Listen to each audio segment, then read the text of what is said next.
بسم الله الرحمن الرحيم. ما زلنا يا جماعة مع التعديلات الواردة على قانون الجنسية.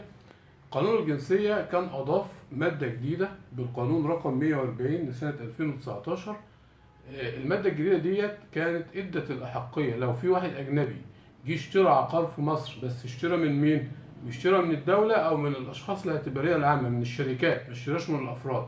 لو اشترى عقار في مصر من حقه ان هو يتجنس بالجنسيه المصريه، او قام بمشروع استثماري، او اودع وديعه في البنك المركزي طبقا للتفاصيل بالدولار طبعا، طبقا للتفاصيل اللي وضعها قرار وزاري بعد كده بشروط الوديعه وقيمتها واسحابها امتى، الى يعني تفاصيل ما فيش داعي او ما فيش مجال لذكرها الان.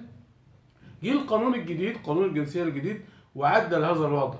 جعل شراء العقار بدل ما يبقى من الحكومه او من الشركات الاعتباريه، جعل شراء العقار من افراد الناس. يعني لو جه واحد واشترى من اي واحد في دمياط، في المنصوره، في القاهره، اجنبي، واحد اجنبي جه اشترى عقار، من حقه ان هو يتجنس بالجنسيه المصريه، بس بالشروط اللي وضعها القرار الوزاري اللي نظم لهذه الماده الجديده. والسلام